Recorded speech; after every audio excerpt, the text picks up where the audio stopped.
기도하겠습니다.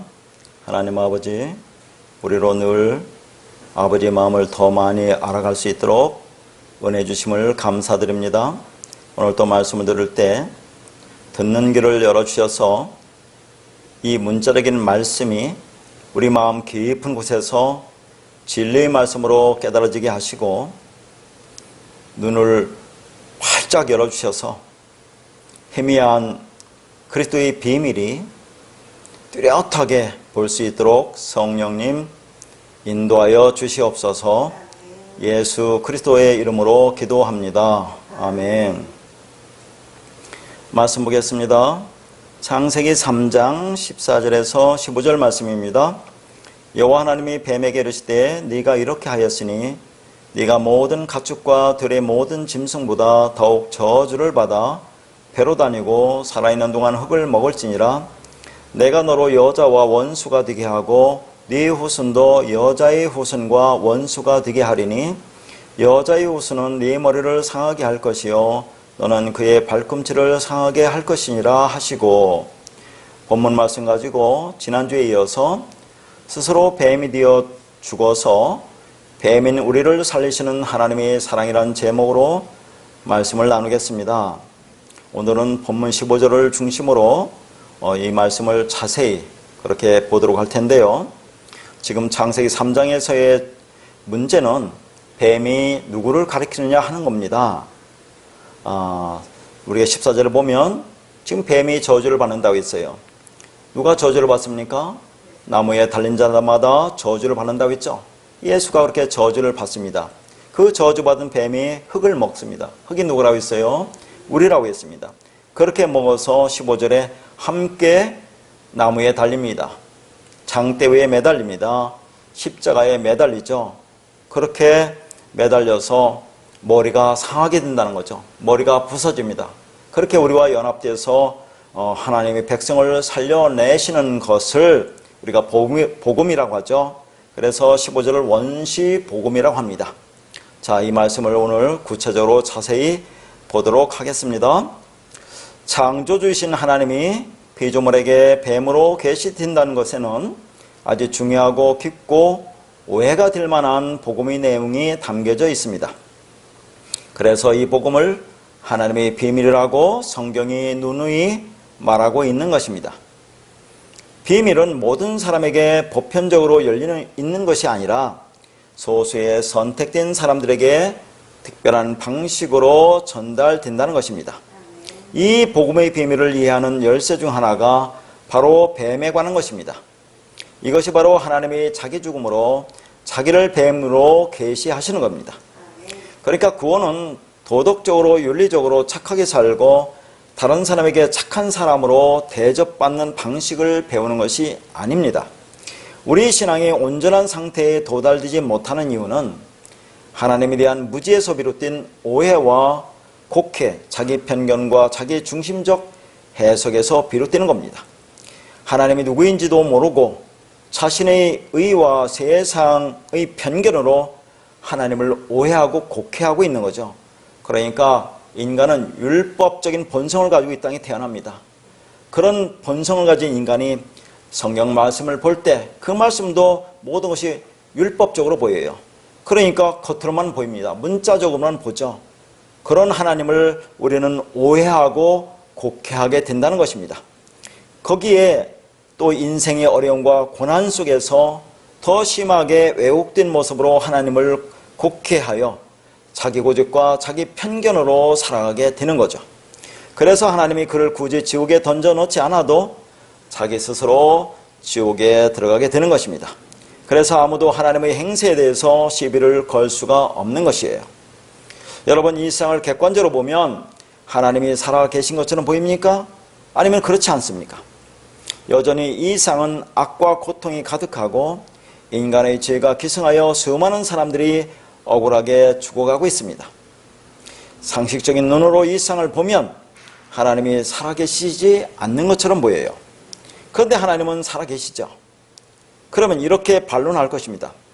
하나님이 살아계시는데 왜 이 세상이 이 모양 이 꼴이냐 하는 겁니다. 하나님은 살아계시지만 하나님은 이 세상이 이 모양 이 꼴로 가는 것에는 아무런 관심이 없기 때문에 그렇습니다. 하나님의 관심은 이 세상이 정의로운 세상이 되고 깨끗한 세상이 되고 살만 나는 세상이 되는 것에는 하나님은 아무런 관심이 없다는 것이죠. 하나님의 목표는 이 불합리하고 죄와 악과 고통이 가득한 이 지옥 같은 세상을 통해서 나를 구원하기 위함입니다. 다시 말해서 이 세상에서 왕노릇하고 있는 나, 뱀으로 살고 있는 나를 죽이시고 하나님의 백성을 만들기 위해서 필요한 것이기 때문에 이 세상은 여전히 죄와 악과 고통이 가득한 것입니다. 기독교가 이 세상을 정화하고 깨끗하게 한다고 우리는 생각을 합니다. 그러나 교회 역사책 한 권만 읽어도 그 말이 틀렸다는 것을 우리는 알 수 있습니다. 기독교가 전파되는 곳에는 뇌가 해방되었다, 여권이 신장된다, 사회제도의 개선이 진행되었다고 우리는 그렇게 생각하는데 그렇지 않습니다. 중세 가톨릭이 저지른 종교범죄는 세계사에서 찾기 어려운 끔찍한 인권 유린이었습니다.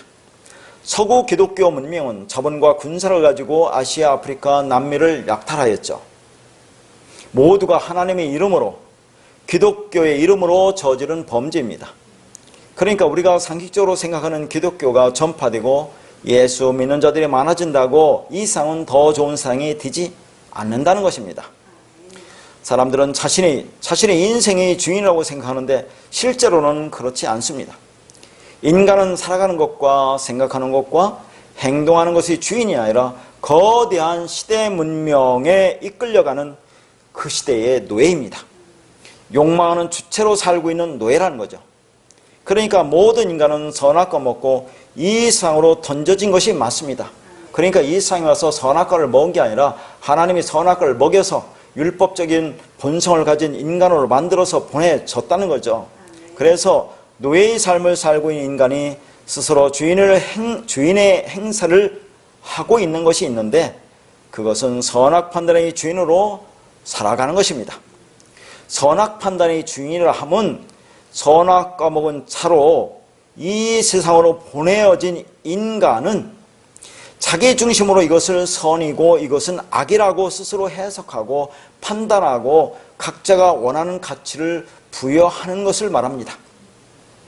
그래서 하나님의 우리를 구원하시려면 선악 판단의 주인의 자리에서 욕망하는 노예로 살고 있는 나를 공격하여 무너뜨려야 합니다. 이때 나를 공격하는 하나님이 불뱀으로 보이고 사탄으로 보이는 것입니다. 오직 성도만 이러한 영적 전쟁을 경험하는데 이 전쟁을 통해서 하나님은 자신이지, 다시 말해서 선악과 먹어 율법적 선악 판단의 주인으로 사는 교만한 마음을 회개하여 돌이키는 것입니다. 요한계시록의 무적행에서 일어나는 전쟁은 이러한 성도의 죄와 그 죄를 공격하시는 하나님과 회개하고 돌이키는 성도의 모습을 설명하고 있는 것입니다. 이것이 다 우리 안에서 일어나고 있는 일들이라는 것이죠. 여러분, 무적행이 뭐라고 했습니까? 선악과 먹어 율법적 선악 구조에서 선악 판단하며 살아가는 끝없는 인간의 유욕적 욕망을 무적행이라고 했습니다. 그 끝을 알 수 없는 시면의 바다, 그러한 인간의 부패하고 타락한 마음을 무적행이라고 했어요. 자, 그러한 인간을 하나님이 어떻게 구원한다고요?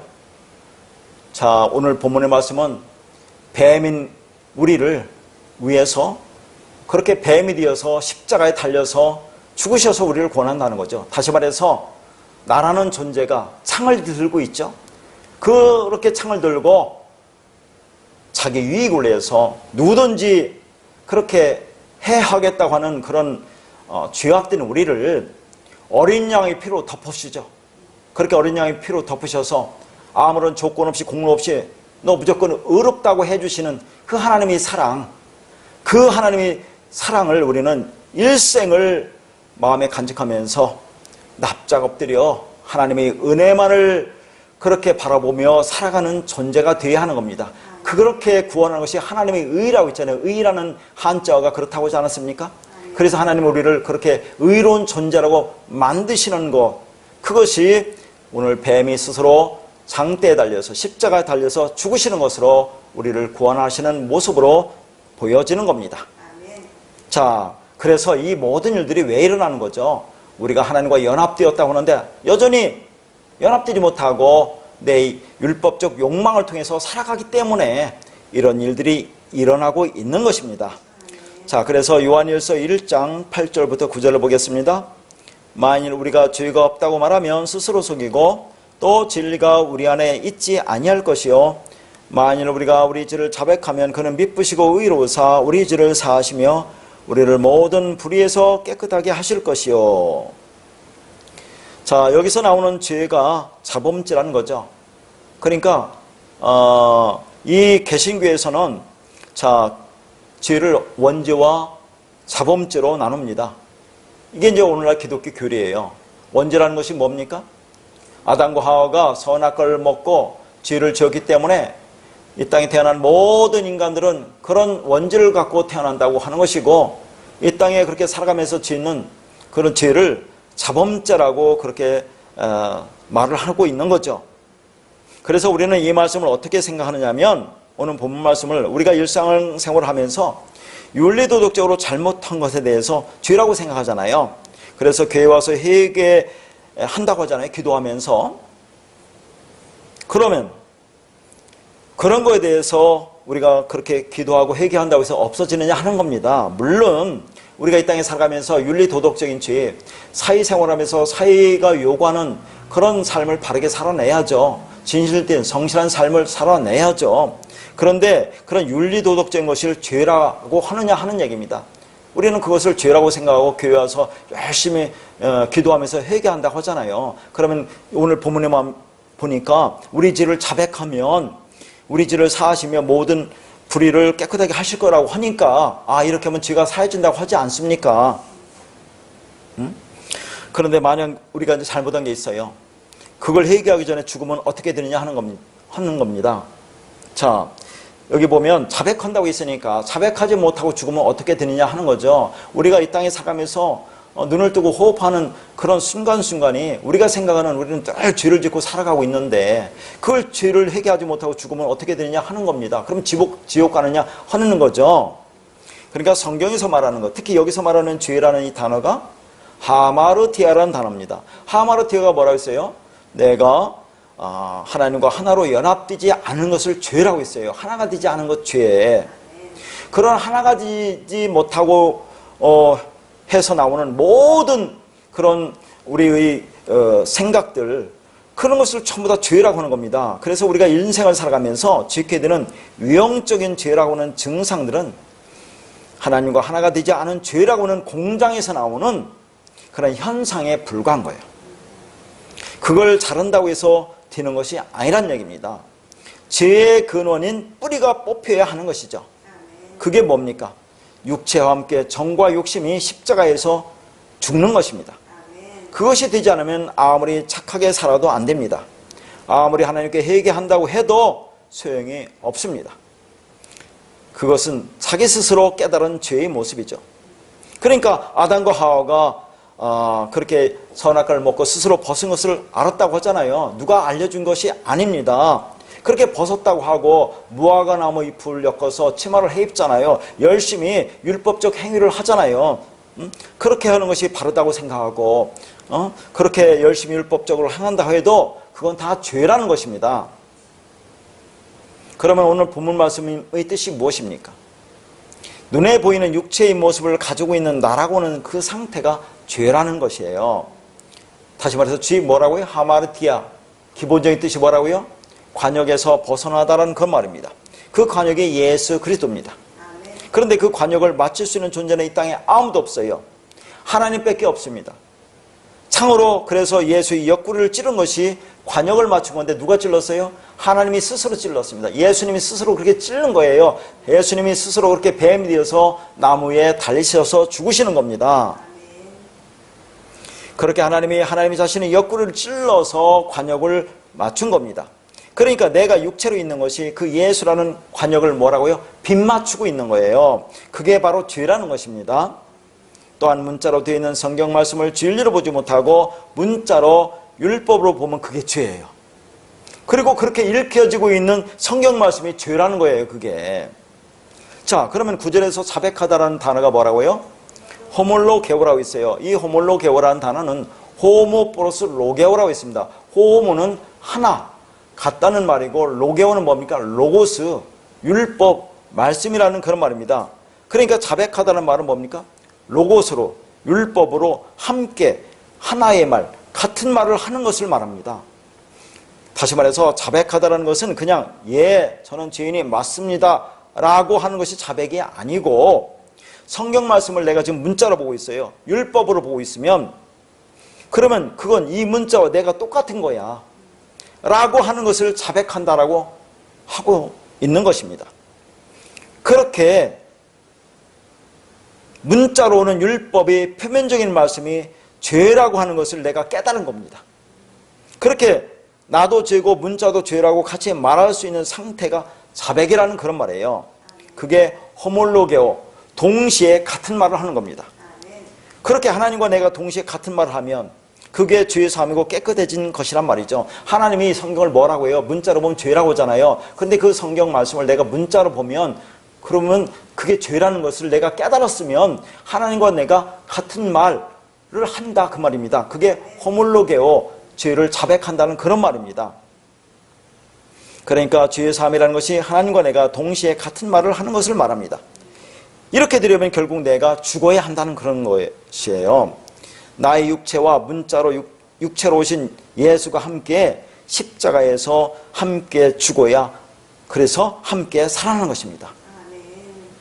그렇게 되면 이제 그리스도와 연합된 자로서 옛사람, 옛 생각으로 살아가는 것이 아니고, 다시 말해서 율법으로 육신의 생각으로 살아가는 것이 아니고 푸니마, 영으로 진리로 살아가는 존재가 되는 것입니다. 그게 구원입니다.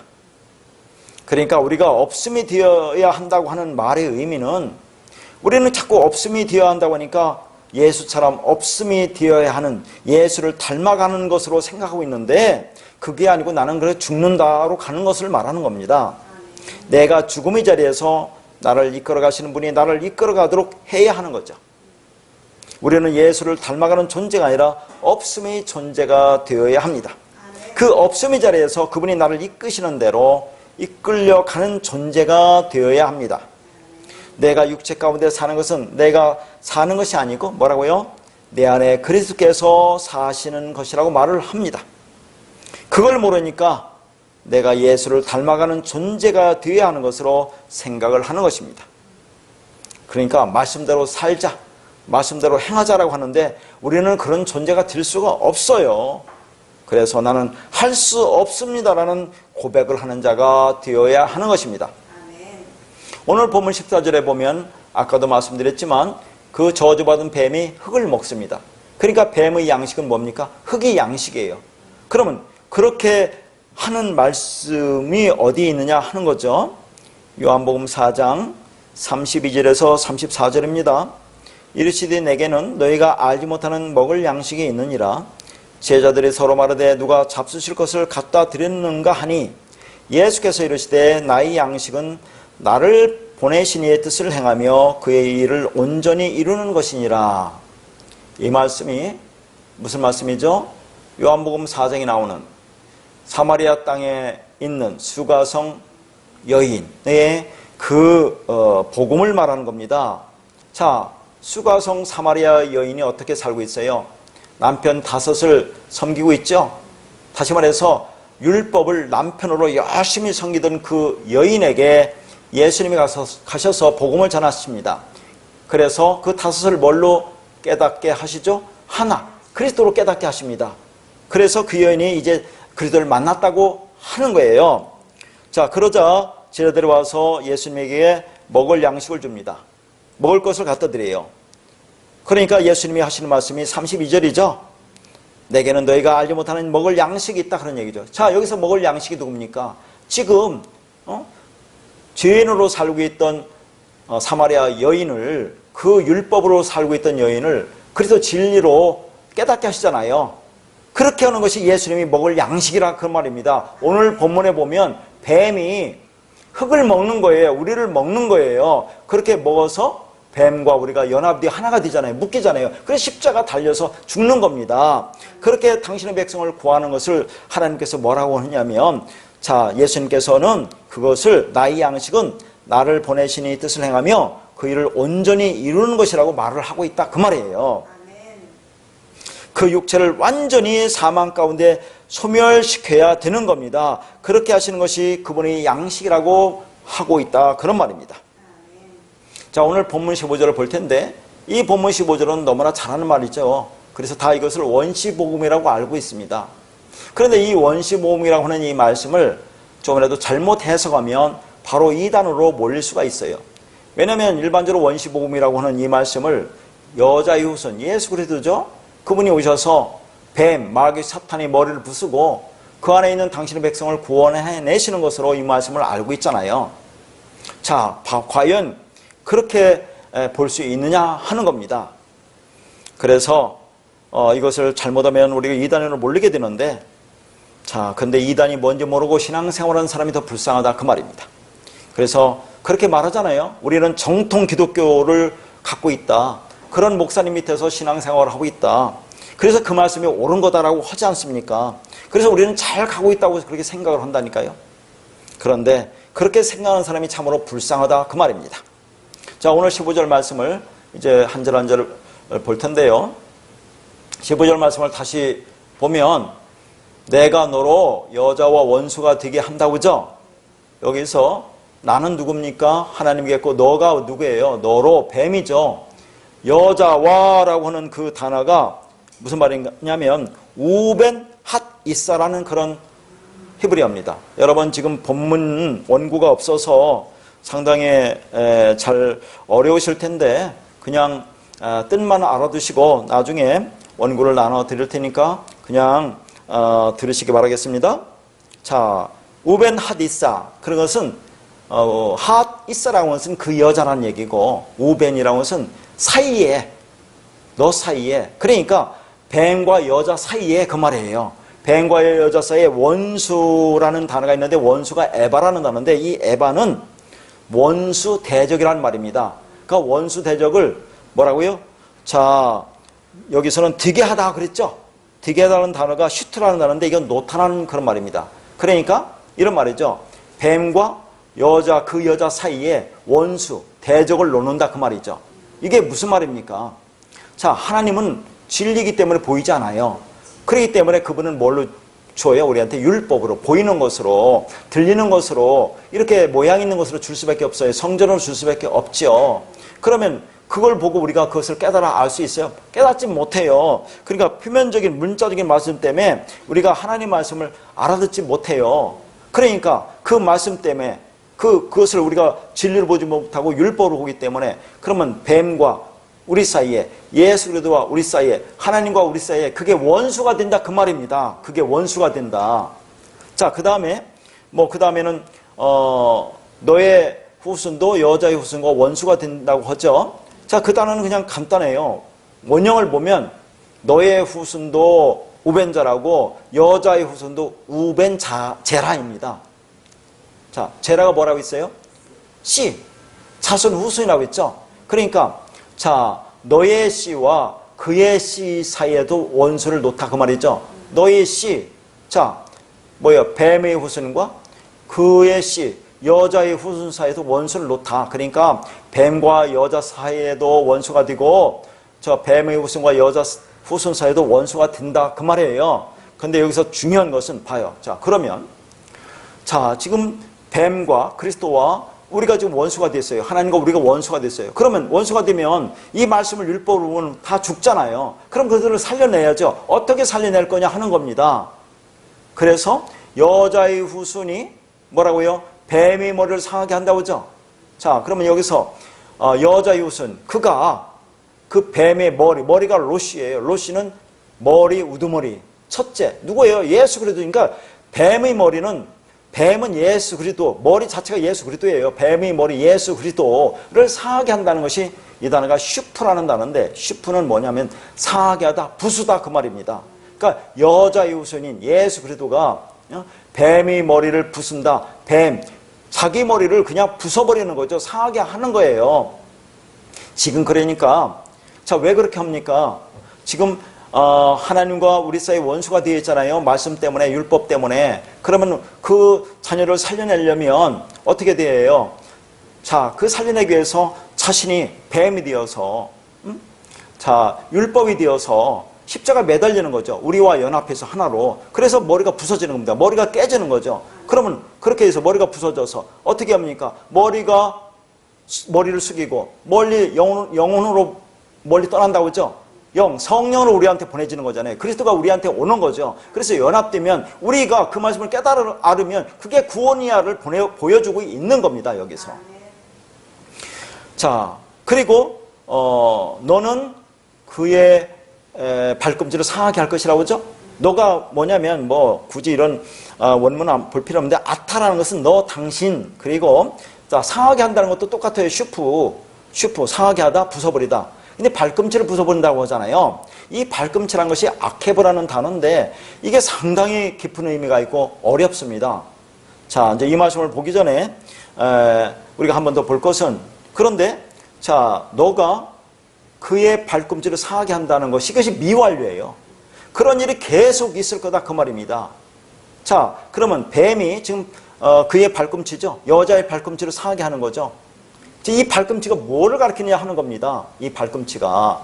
그렇게 상하는 일이 이 역사 속에서 과거에도 지금도 미래에도 계속 일어날 것이라는 그런 말입니다. 그러면 그렇게 해서 구원하겠다는 그 말이잖아요. 그럼 이 발꿈치가 상하게 되는 것이 뭐냐, 그런 얘기를 보고 있는 겁니다. 자, 그래서 다시 한번 정리하면 뱀의 머리는 누구라고요? 예수의 머리라고 있어요. 그 말은 모세가 광야에서 뱀을 든 것 같이 들려야 한다고 하는 말씀, 그 말씀이니까 예수님 자신이 뱀으로 들린다는 그 말입니다. 뱀으로 들려서 십자가에서 머리가 부서진다는 그런 얘기죠. 자, 그 말씀은 요한복음 19장 3절 말씀이라고 있습니다. 머리가 숙이고 영혼이 떠나가시느니라, 그렇게 한다고 있어요. 머리가 잘려지고 성령으로 영으로 멀리 교회로 보내진다, 그런 말을 했습니다. 그렇게 자신이 죽어서 너희를 구원해낼 거야 라는 그런 말이라고 있어요. 자, 그러면 뱀이 그의 발꿈치를 상하게 한다, 이것을 구체로 볼 텐데 이 발꿈치가 아케브라고 있어요. 이 아케브라는 단어는 자, 지금부터 볼 텐데 이 야곱과 상당히 관련되어 있습니다. 아케브 발꿈치. 그러면 발꿈치면 야곱이 생각나잖아요. 자, 우리가 본문을 오늘 말씀을 읽어볼 텐데 창세기 25장 25절에서 26절을 보겠습니다. 자, 먼저 나온 자는 붉고 전신이 터룩 같아서 이름을 에서라 하였고 후에 나온 아우는 손으로 에서의 발꿈치를 잡았으므로 그 이름을 야곱이라 하였으며 리브가가 그들을 낳을 때에 이삭이 60세였더라. 이것은 이삭의 아내 리브가가 두 쌍둥이를 낳는 장면이죠. 에서와 야곱을 낳는 장면인데 여기 보니까 에서는 붓다라는 것이 나오고 야곱은 뭡니까? 그 에서의 발꿈치를 잡았다고 그렇게 나와요. 자, 여기서 첫 번째 에서가 붓다라고 하는 것은, 이게 붓다라는 단어가 아드몬이라는 단어예요. 이것이 아담에서 왔습니다. 근데 여러분은 자꾸 아담 하면 사람으로 생각해요. 사람. 물론 그렇게 고유명사로 쓸 때도 있지만 아담은 일반 명사입니다. 아담은 그게 사람이라는 말의 뜻이, 아담의 뜻이 사람, 그런 말이에요. 그래서 이 아담을 우리가 파자해 보는 것은, 그러면 사람이 어떻게 되는지를 알아야 될 거기에 위해서 아담을 파자해 보는 겁니다. 아담이라는 이 단어는 히브리어는 알레프와 달렛과 mem으로 되어 있어요. 알레프는 하나님이죠. 이 달렛은 구별하다예요. mem은 진리죠. 하나님이 구별하신 진리가 아담이에요. 이렇게 되면 사람이 완성되잖아요. 근데 이 아담을 또 이렇게 분류합니다. 담과 알레프로. 담은 달렛과 mem이 묶여요. 그러면 이게 담이 되거든요. 그러면 이것이 피란 말입니다. 그러면 하나님이 피로 만들어진 존재가 이게 또 아담이라는 거죠. 그러니까 무슨 말이냐면 인간이 만들어지죠. 사람이 어떻게 만들어집니까? 아담아 땅에서 흙, 먼지, 티끌로 취해서 그걸 통해서 사람을 만들잖아요. 그럼 먼지, 티끌이 뭡니까? 율법이잖아요. 율법. 그러니까 율법을 이렇게 만들어졌는데 그걸 통해서 내가 진리를 깨달아 아는 존재가 되면 그게 하아담, 그게 하나님이 진리로 구별하신 존재, 하아담, 그 사람, 그 진리가 되는 완성된 사람을 말하는 것이고, 그런데 이 아담이 아까 담과 알레프로 나눈다고 했죠? 하나님 피로 만들어준 죄. 피가 뭡니까? 피는 죄를 말하는 거예요, 죄. 자, 너희 죄가 주홍같이 붉을지라도의 그 죄를 말하는 겁니다. 근데 이 사람이 여전히 그 자신의 그 존재를 통해서 진리를 깨닫지 못하고 여전히 율법적 삶을 살아면 그게 붉은 존재, 아담이에요. 이게 율법적 존재, 죄인 아담을 얘기하는 겁니다. 그러니까 하아담은 그 진리가 완성된 존재를 말하고 그다음 아담은 죄인 존재, 율법적 존재, 붉은 존재라는 그런 말을 하고 있는 겁니다. 자, 히브리어에서 그래서 땅, 흙이라는 아담아와 사람이라는 아담이라는 두 단어가 있는데 이게 모두 피에서 기원했어요. 피. 같은 어원에서 왔단 말입니다. 그러니까 같은 거예요. 같은 거. 이 땅의 땅, 율법도 죄잖아요. 아담도 그것을 깨닫지 못하면 죄로부터 출발한다 그 말입니다. 그러니까 히브리 사람들은 아담과 흙은 같은 어원이 있다고 생각하죠. 그래서 사람이 흙에서 나와서 흙으로 돌아간다고 말을 하는 겁니다. 그래서 아까도 말했지만 너희 죄가 주홍같이 붉을지라도 붓다가 뭐라고요? 에서가 뭐라고요? 붉은 존재, 율법적 존재, 죄, 악이라고 하는 겁니다. 그렇게 우리 존재가 흙 아담에서 나왔다는 것은 뭐라고요? 우리가 붉은 존재, 죄인으로부터 시작한다 그 말입니다. 그런 붉은 죄인을 어떻게 회개하느냐 하는 것이 그것이 창조고 구원을 설명하고 있는 것입니다. 자, 지금 에서가 뭐라고요? 붓다라고 있죠? 붉은 존재, 율법적 존재, 땅적 존재, 죄인이라고 했어요. 그 에서에 지금 뭐라고 있습니까? 발꿈치를 붙든 자가 누구예요? 야곱이에요, 야곱. 그러니까 에서는 땅을 기업으로 삼고 사는 이 땅에 위에서 사는 그런 존재, 이게 에서거든요. 그의 발꿈치를 지금 붙들었다고 했어요. 발꿈치가 뭐예요? 우리가 서 있을 때 발꿈치에 힘을 주잖아요. 역시 땅의 근본을 얘기하는 겁니다. 에서도 붉고 땅의 존재고 발꿈치도 그렇게 땅에 존재하니까 땅의 근본 아닙니까? 그런 땅적인 존재, 땅의 근본, 율법, 죄를 붙들고 나온 자가 이게 누구란 얘기예요? 이게 야곱이란 얘기예요. 그러나 그렇게 에서나 야곱이 똑같이 죄인으로 이 땅에 오는 겁니다. 그런데 누구는 버려짐을 당하고 누구는 택함을 당하느냐 하는 겁니다. 그래서 로마서 9장에서 말하잖아요. 자, 아직 나지도 아니하고 무슨 선이나 악을 행하지도 아니하였는데 오직 택하심을 따라되는 하나님의 뜻이 행위로 말미암지 않고 부르시는 이로 말미암아 서게 하려 하시는 것이라고 말씀하고 있는 거예요. 똑같이 이 땅에 죄인으로 오는데 어떤 사람은 버려짐을 당하고 어떤 사람은 택하심을 당하는 것은 그것이 그들의 행위로 되는 게 아니라 하나님의 뜻으로, 하나님의 그 택하신 뜻으로 된다 그 말입니다. 이것은. 자, 그러면 우리가 이제 야곱이 지금 어떤 존재라는 것이 지금 드러났어요. 그러면 다시 그 야곱이라는 단어 속에 나오는 그것을 가지고 다시 한번 보자 그 말입니다. 야곱이라는 그 히브리어가 야아코브라는 단어입니다. 야아코브. 그것은 제가 아까 보는 아케브, 발꿈치와 똑같은 어원에서 왔어요. 똑같은 단어 아카브라는 단어에서 왔습니다. 아카브. 그럼 아카브가 뭐냐면 발 뒤꿈치를 잡다, 속이다 그런 말이에요. 그러니까 발 뒤꿈치를 잡다, 속이다라는 단어에서 아케브가 왔으니까 아케브는 발꿈치겠죠. 여기서 또 야곱이 왔다니까요. 그러니까 야곱은 발꿈치를 잡은 자예요. 속이는 자예요. 그 발꿈치가 뭐니까 땅적 존재라고 했죠. 땅을 딛고 사는 자죠. 율법적 존재죠. 율법을 행하는 자, 사기꾼, 강도, 야곱 그렇게 얘기를 하는 겁니다. 그러니까 야곱은 땅을 딛고 사는 그런 가치관을 가지고 있는 존재인 발꿈치, 속이는 자, 강도라는 그 말입니다. 그러니까 우리 모두는 그렇게 속이는 자, 강도로 이 땅에 태어나요. 인간은 근본이 속이는 자고 땅적 존재라 그 말입니다. 그러면 뱀이 그 아케브 발꿈치를 상하게 했다는 얘기죠. 아케브 발꿈치를 상하게 했다는 얘기예요. 아케브 발꿈치가 뭡니까? 땅적 존재란 얘기예요. 이게 땅적 존재. 자, 그걸 상하게 했다는 얘기죠. 그러면 땅적 존재인 그런 사람이 상하게 했다는 것은 그런 사람의 육신적 생각, 그런 욕심, 욕망, 그것을 완전히 박살냈다는 그런 얘기입니다. 그렇게 해야 너희가 구원받는다 그런 얘기예요. 그렇게 해야. 그러니까 예수 그리스도는 머리가 박살나고 우리는 인간의 이 땅에서의 삶이 박살난다고 하는데, 자, 이렇게 보면 돼요. 지금 예수가 우리와 연합해서 십자가에서 머리가 박살났죠. 그렇게 깨졌죠. 그렇게 같이 죽습니다. 그러면 여기서 뱀이 그의 발꿈치를 상하게 했다는 것은 두 가지 의미가 내포될 수 있어요. 뱀인 예수 그리스도가 자기 발꿈치를 상하게 하는 겁니다. 그러니까 머리부터 발끝까지 완전히 죽는 거예요. 그러면 이 발꿈치가 땅적 존재인 우리라고도 한다고 했죠. 우리예요. 원래는 우리. 그러면 그렇지 뱀이 머리부터 발끝까지 완전히 오체절단해서 죽는다고 지난 시간에 말했습니다. 그와 똑같이 우리도 머리부터 발끝까지 완전히 나의 육신적 생각이 완전히 죽어야 그게 구원이라는 뜻이 이 안에 담겨 있는 겁니다. 이게.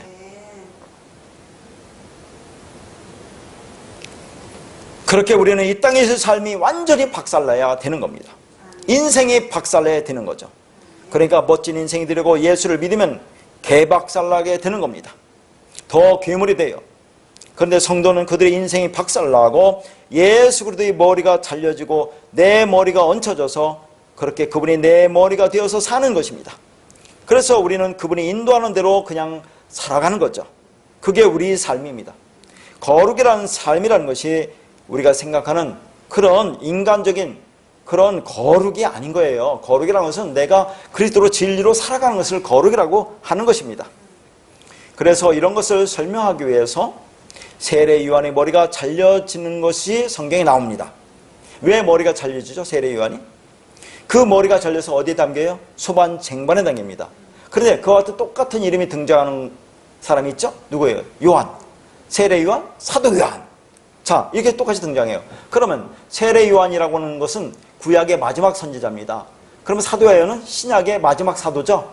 그러면 구약의 마지막 사도인 세례 요한이 머리가 잘려지죠. 그렇게 완전히 죽어요. 율법이 깨져. 그러면 신약의 마지막 사도인 요한은 누구라고 합니까? 사랑의 사도라고 하잖아요. 사랑의 사도. 그래서 사랑으로 그리스도 진리로 완성되는 것을 보여주고 있는 겁니다.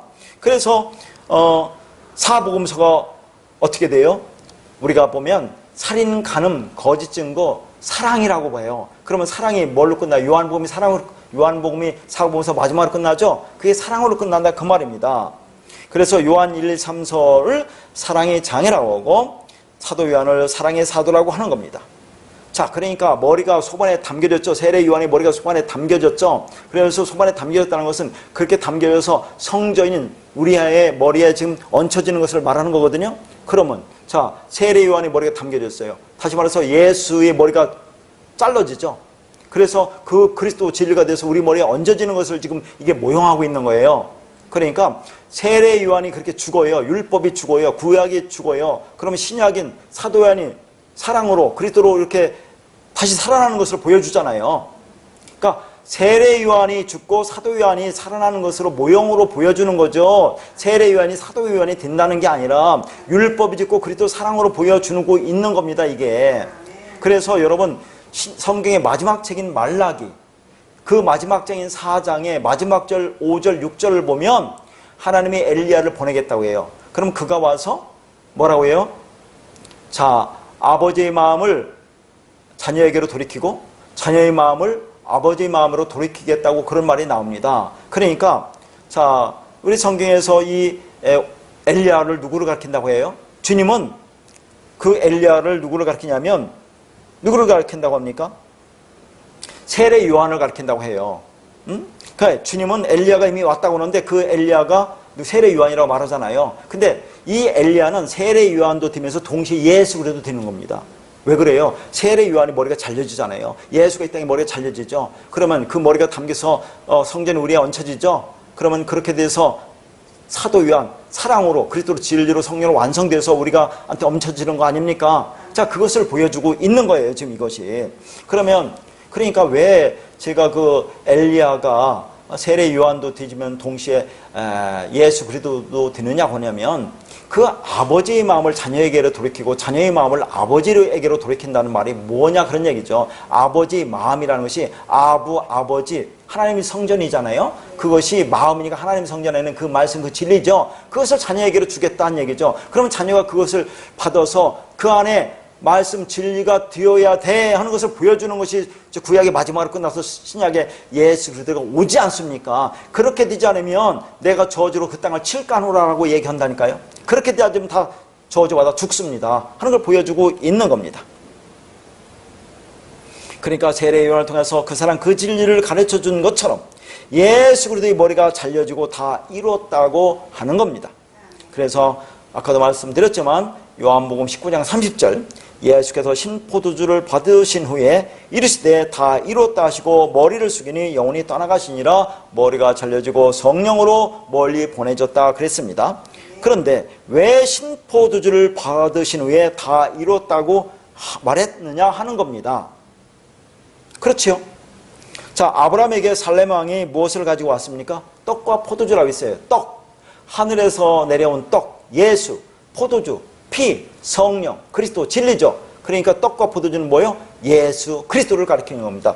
처음과 마지막이에요. 시작과 끝이요. 알파와 오메가입니다. 성경은 오직 이 얘기밖에 하지 않습니다. 이것이 예수 그리스도라는 말이죠. 그러니까 마지막에 뭐예요? 포도주를 받았죠. 그리스도가 받았다 그 말이에요. 그렇게 받고 나니까 목이 날아가는 겁니다. 완성이 되는 겁니다. 진리로 완성됐다 그 말이죠. 그 예수님 우리를 섬기려고 오셨다고 했죠. 그렇게 자신의 머리가 잘려지고 우리에게 건네준 것이 섬김이라는 그런 말입니다. 그래서 그렇게 섬김을 받은 우리가 예수 그리스도 하나로 연합이 되어 완성이 되는 겁니다. 결론적으로 말하겠습니다. 그 뱀인 예수의 머리를 누가 박살낸다고 다시 한번 말씀드립니다. 정리입니다. 여자의 후손이 박살내죠. 여자의 후손인 예수가 스스로 그렇게 한 거라고 했어요. 우리를 위해서 하나님이 스스로 그렇게 하신 겁니다. 스스로 지인의 모양으로 오셔서 자신의 옆구리를 스스로 찌른 거예요. 스스로 자신의 머리를 박살낸 겁니다. 이런 사랑이 어디 있느냐 하는 겁니다. 그러니까 예수 그리스도의 십자가를 통해서 너희에 대한 사랑을 확증했다고 하는 겁니다. 이게 사랑의 표현이라고 하는 거죠. 자기가 자기를 죽어서 우리를 살리신 그 사랑, 그것을 우리는 진짜로 일생을 살아가면서 그 은혜 안을 붙들고 살아가야만 하는 겁니다. 그러니까 뱀이 자 여자의 발꿈치를 상하게 할 거라고 하는 거, 이 말씀을 더 볼게요. 뱀이 여자의 발꿈치, 자 아까도 뱀인 예수 그리스도입니다. 그 여자의 발꿈치를 우리는 그라고 있기 때문에 이것이 여자의 후손인 예수 그리스도 된다고 볼 수가 있어요. 잘 알아두셔야 됩니다. 왜 그렇겠냐면 예수가 머리가 깨지자는 뱀이 그럼 발꿈치까지 깨지는 거예요. 머리부터 발끝까지 머리가 부서지고 오체가 절단되는 겁니다. 그렇게 해서 완성이 되는 거예요. 그렇게 다 죽어야 돼요. 그걸 뭘 보여줍니까? 너희도 머리가 깨지고 발꿈치까지 발끝까지 다 완전히 박살나야 돼. 아까 발꿈치가 뭐라고 했습니까? 아케부, 그렇죠? 이것을 뭐라고 했습니까? 아카부서 왔다고 했죠? 자, 즉 아카부서 와서 속이는 자, 땅적 존재, 율법적 존재, 강도, 그런 인간의 존재가 완전히 박살나야 된다는 걸 보여주는 거죠. 그러면 그 아케부가 뭐라고 했어요? 아까 발꿈치가, 즉 야곱, 야아코브라는 야곱과도 같이 연결된다고 했죠. 같은 단어 왔다고 했죠. 그 발꿈치 오면 야곱을 생각하는 겁니다. 그러면 이 발꿈치가 어디서 상하게 된 겁니까? 야곱이 약복강에서 환도뼈가 깨지는 것을 보여주는 거죠. 이게 환도뼈가 그 근본이 깨진다 그런 겁니다. 그래서 절름발이가 되는 거죠. 그렇게 된 후에 이름이 뭘로 바뀌어요? 이스라엘로 바뀝니다. 우리는 그 단어에서 하나님과 싸워서 겨루어서 이겼다고 하는데 누가 하나님과 싸워서 겨루어서 이깁니다. 그게 아니라 하나님의 다스림을 받는 자, 그게 이스라엘이라 그 말이에요. 이제는 하나님의 진리, 하나님 통치가 이루어지는 자, 그게 하나님 나라 아닙니까? 그러면 우리 발꿈치가 뭡니까? 세상 율법입니다. 세상 사는 것에 온통 가치관을 두고 있는 우리 그 가치관이 율법적 사고가 완전히 깨어져야 하는 겁니다. 하나님이 우리를 그렇게 만드시게 했다는 의지입니다. 하나님이 그렇게 예수의 머리를 상하게 해서 그렇게 우리 머리도 상하게 되고 우리 발꿈치도 상하게 해서 다 이스라엘이 되게 하는 겁니다. 그래서 세상에서는 지팡이 진리의 말씀인 그리스도만을 붙들고 절름발이로 살아가야 되는 것입니다. 이 땅에서는 예수 그리스도만을 의지하여 살아가는 것입니다. 내 뜻과 내 의지는 없어진 거죠. 그렇게 우리는 간구 듣고 아버지의 뜻대로만 되게 하옵소서로 살아가야 되는 것입니다. 그렇게 십자가의 저주란 내가 바로 나무에 달려 하나님의 저주를 받은 자라는 것이 폭로되는 것입니다. 하나님 우리를 이렇게 구원하시는 원리를 깨닫는 것에서부터 진정한 신앙생활이 비로소 시작되는 것이에요. 그래서 성도는 하나님이 허락하신 자신의 삶을 열심히 살아가게 되는 겁니다. 그런데 어떤 사람은 이 말씀을 들으면, 이 진리를 깨달으면 이 땅에서 허무주의로, 염세주의로 그렇게 간다고 해요. 또 어떤 사람은 이제는 막 살아도 된다고 그렇게 말한다니까요. 그게 아니라 이 말씀을 들으면 이 땅에서 누구보다도 열심히 성실하게 그렇게 살아가게 되는 것입니다. 이러한 삶을 신학에서는 성도의 윤리, 구원받은 자의 마땅한 삶, 성화의 삶, 성장하고 성숙해가는 삶이라고 표현하고 있는 거죠. 그러나 이러한 삶은 내가 목표하는 것이 아니라 우리 안에 들어온 하나님의 생명으로서의 진리의 말씀이 우리를 그 생명의 최종 목표로 이끌어 간다는 그런 말입니다. 그래서 서신서가 이러한 성도의 삶을 우리 자신의 행위로 요구하는 것처럼 보이는 그런 말씀이 나오는 겁니다.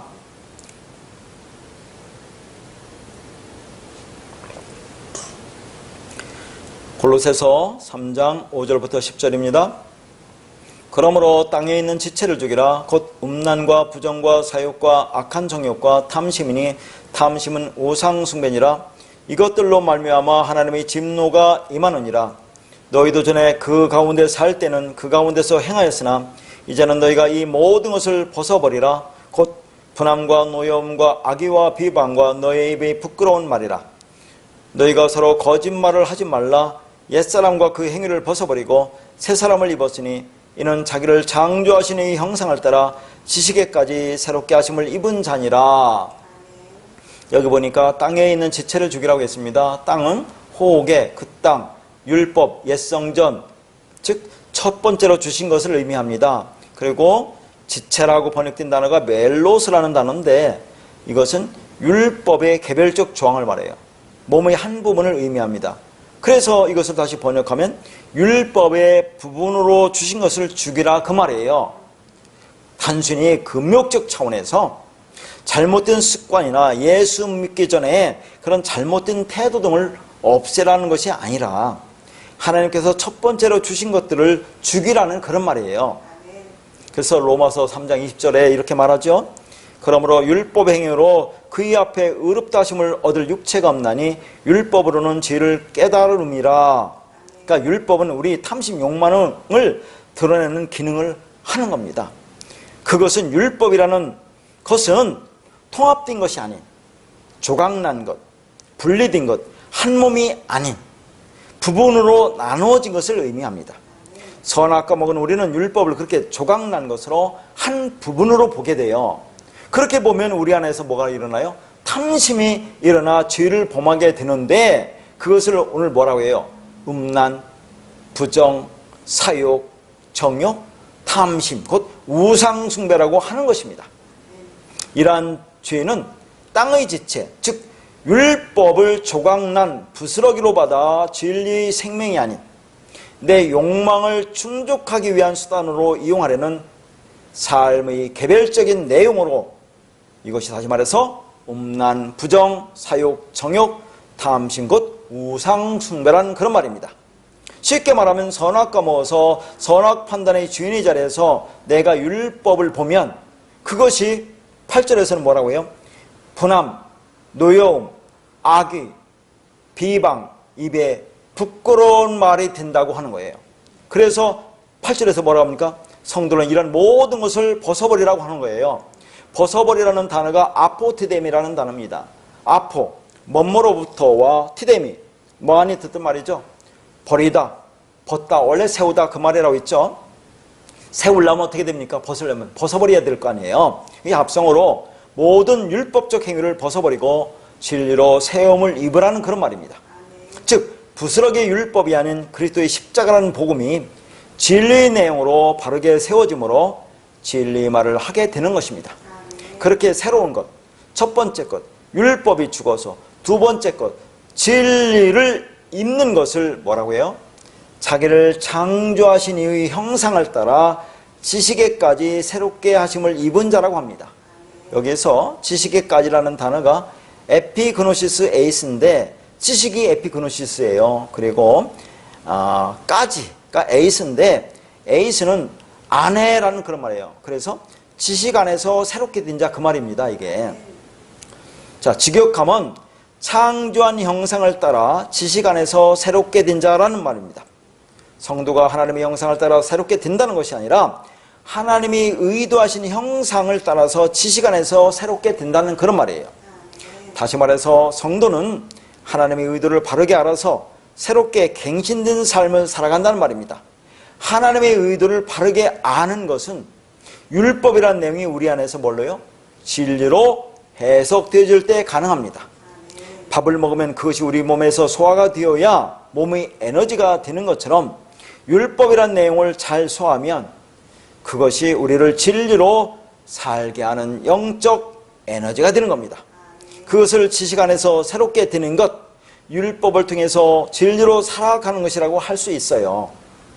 그러니까 아까 에피그노시스, 원래는 그노시소 자체만 지식이거든요. 여기에 에피가 붙었어요. 그러니까 그노시스라는 지혜의 지식과 에피라는 뭐예요? 뭐뭐 위에 뭐뭐를 지배하여 뭐뭐를 다스리는 이 뜻의 합성어예요. 그러니까 여기에서 지식은 지식인데 에피가 붙으면 뭐라고요? 자, 더욱 더 열렬하게, 더욱 더 강하게라는 의미가 되어서 에피그노시스라는 지식은 지식인데 참된 지식, 분명하고 명확한 지식을 말하는 겁니다. 그러면 그 지식은 어떻게 해야 알 수 있어요? 자, 그래서 지식에까지 새롭게 하심을 입은 자라는 말은 오늘 본문 말씀에 뭐래요? 머리가 깨어진 자라는 그 말입니다. 예수의 머리가 깨어져서 우리 안에 붙으려면 우리 머리가 깨어져야 돼요. 그렇게 머리가 깨어져야 우리가 분명하고 명확한 진리 지식을 갖게 된다는 그런 말입니다. 이렇게 하나님의 구원은 지식에까지, 머리까지 부서지고 율법이 파괴되어 진리로 완성되어 원래의 창조의 자리로 들어가는 것입니다. 이 모든 일이 하나님의 선택 안에 있는 아담, 즉 하나님의 사람들에게 공통적으로 일어나게 되는 일이라 지은의 대표로 사람이라는 뜻을 가진, 이름을 가진 아담이 세워지는 겁니다.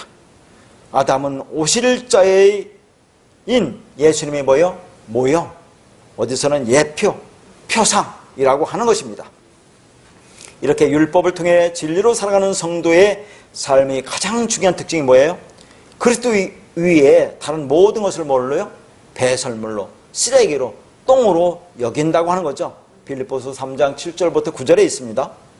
그러니까 똥은 음식을 먹고 다 소화한 나머지 쓰레기를 의미하는 거죠.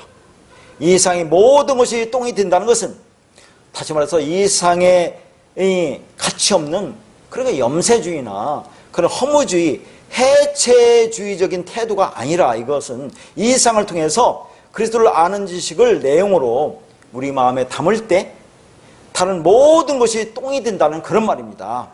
그것이 선악 판단의 주인의 자리에서 내려와 하나님과 영적 전쟁을 겪고 하나님의 의도하신 형상을 따라 지식 안에서 새롭게 된다는 그런 말입니다. 모든 생명체와 생명체의 본능은 생존과 종의 본성입니다. 하나님의 역사라는 자궁 속에서 복음의 진리 생명을 우리에게 넣어주신 이유는 그 생명이 생존을 넘어 풍성하게 성장하고 확장해 가도록 하기 위함입니다. 그건 종교로 잘 포장된 내 욕망이 아니라 진리의 말씀으로 잉태된 생명이 생명을 가진 자들을 통해서 전달되기 위함입니다. 그렇게 구원받은 성도는 욕망 충동의 추구가 아닌 그리스도의 생명의 확장과 번영을 위한 구원의 도구로 살아가게 됩니다. 이 일이 인간의 의지로 되는 일이 아니기 때문에 사람으로는 안 되고 오직 하나님으로만 되는 일이라고 하는 것이죠. 이것을 말의 일, 영의 일이라고 하는 것입니다. 우리가 배설을 잘해야 몸이 건강한 것처럼 그리스도인의 삶은 율법이라는 양식을 잘 먹고 욕망하는 충동으로서의 배설물을 잘 내보내어 그리스도를 아는 지식으로 그리스도가 되는 나를 발견하고 확장해가는 삶이 바로 그리스도인의 삶인 것입니다. 그렇게 성도는 그리스도 안에서 하나님의 눈에 발견되어진 진주입니다. 오늘 또 이렇게 말씀을 통해서 진리를 발견하고 있는 것 자체가 하나님에 의해서 발견되어지고 있는, 하나님의 눈에 들어오고 있는 증거란 말입니다. 그렇게 문자 안에서 아버지의 마음, 아버지의 음성을 듣고 진리 안에서 한 주간도 평안하시기를 바랍니다. 아멘.